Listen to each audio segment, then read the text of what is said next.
NCP নতুন যে দলটা তৈরি হয়েছে তারা আমরা এটাও দেখেছি তাদের নেতৃবৃন্দর এই ধরনের কথা বলতে যে গত 15 বছরে সবচেয়ে বেশি নিপীড়িত তারা। তাদের তো জন্ম হয়নি গত 15 বছরে। গত 15 বছর ধরে শেখ হাসিনার সরকার মানে দেশের জনগণের উপরে এত নিপীড়ন চালিয়েছে যে প্রত্যেকটা পর্যায়ে মানে আপনার মধ্যবিত্ত, নিম্নবিত্ত, উচ্চবিত্ত, একমাত্র যারা ডিরেক্টলি আওয়ামী পৃষ্ঠপোষকতার অধীনে ছিল তাদের বাইরে মোটামুটি পুরো বাংলাদেশ একসাথে হয়েছিল। এখানে কেউ এককভাবে নেতৃত্ব দেয়নি, অনেকে অনেক জায়গায় নেতৃত্ব দিয়েছে। প্রত্যেকটা ক্যাম্পাসে 10টা 20টা 30টা করে নেতা ছিল, প্রত্যেকটা ক্যাম্পাসের বাইরে এলাকায় 10টা 20টা 30টা করে নেতা ছিল। সো এগেন আপনি বলতে পারেন সবাই এই আন্দোলনের কর্মী ছিল, সবাই এই আন্দোলনের নেতা ছিল আলাদা করে মানে, এবং আমরা সবাই ছিলাম, তো আমরাও ছিলাম এই আন্দোলনে এবং আমরাও একদম ওই ফ্রন্ট লাইনসেই ছিলাম। সো আমরাও তো দেখেছি কোথা থেকে কে কী করেছে। অবভিয়াসলি এখানে অনেক তরুণদের বড় অবদান আছে এবং তাদের ভেতরে এনসিপিতেও বেশ কয়েকজন আছে, এটা মানছি। বাংলাদেশ জামাত ইসলাম বা ছাত্র শিবির অফিসিয়ালি দাবি করেছে, বিএনপির পক্ষ মানে ব্যাপারে মাসুদ কামাল ভাই যেটা বলেন, বিএনপি অফিসিয়ালি এটলিস্ট আমি কোথাও দাবি করতে শুনিনি। বেশ কিছু ওনাদের নেতৃবৃন্দ এই ধরনের কথাবার্তা বলেছেন, এটাও ঠিক। বাট এটাও সত্যি যে ওনাদের অনেক নেতৃবৃন্দ অনেক কথা বলেছেন যেটা হয়তো মানে ওনাদের লেভেলের সিনিয়র নেতৃবৃন্দর মুখে মানানসই না, এরকম কথাও বলেছেন অনেকে।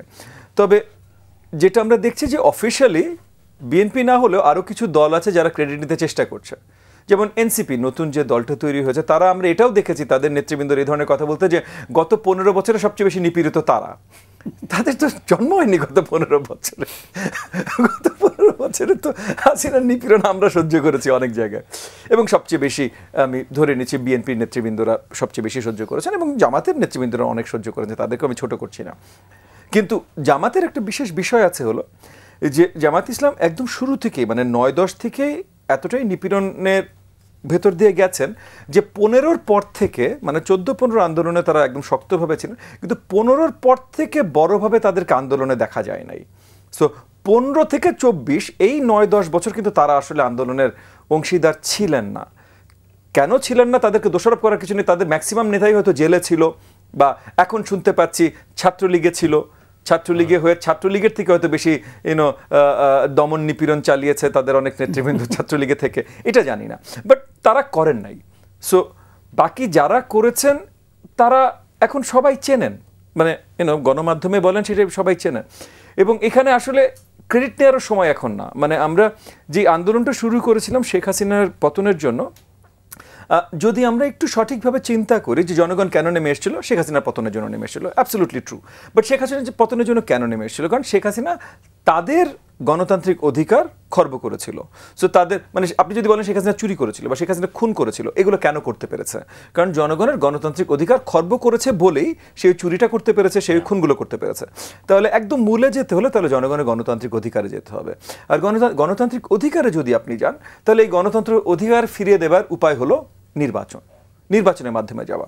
সো গত 12 মাসে এই যে একটা অন্তর্বর্তীকালীন সরকার আসলো, তারা নির্বাচনের কাছে কতখানি যেতে পেরেছে? তারা ডাক দিয়ে 3 মাসে একটা নির্বাচন দিয়ে দিতে পারতো, তারা দেয়নি। তারা বলেছে তারা সংস্কার করবে, খুব ভালো। তাদের ভেতরে অনেকে আছেন যারা বলেছেন যে 50 বছর বাংলাদেশের রাজনীতিবিদরা কিছু করতে পারেন, এখন আমরা করব। যিনি বলেছেন তার পিতাও রাজনীতিবিদ ছিলেন, বাট যাই হোক সেটা পরের কথা।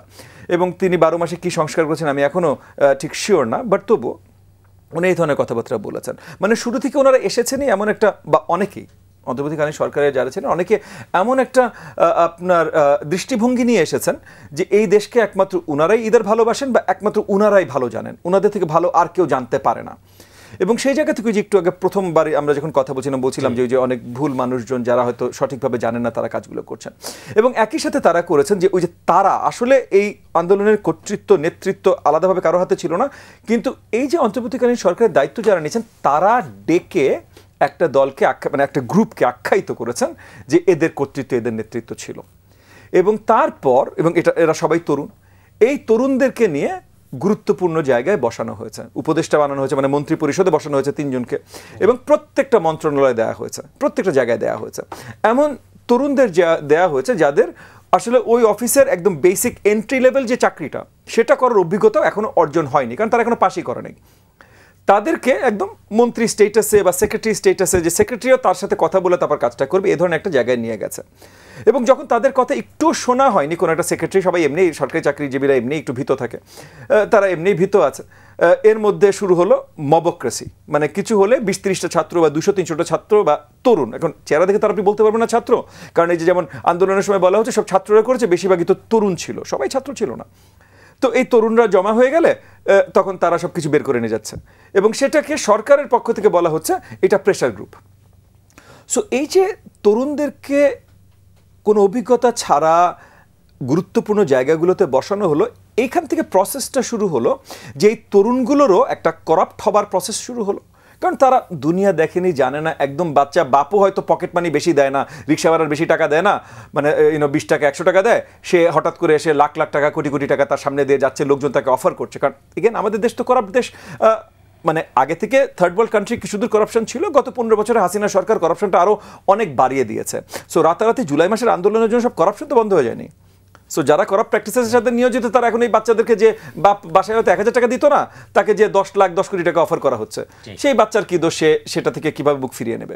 সো এই পুরো প্রসেসটাকে করাপ্ট করা হয়েছে, এবং এটার মাধ্যমে নির্বাচন তো পিছানো হয়েছে। নির্বাচন করার জন্য যদি এই যে আলাদা আলোচনা করা হয় না, যে নির্বাচন এইটা লাগবে, নির্বাচন করার জন্য আইনশৃঙ্খলা বাহিনী শক্তিশালী করতে হবে, এইটা করতে হবে, ওইটা করতে হবে, এই কোনো কাজই করা হয় নাই। সবভাবে আমরা পিছিয়ে আছি।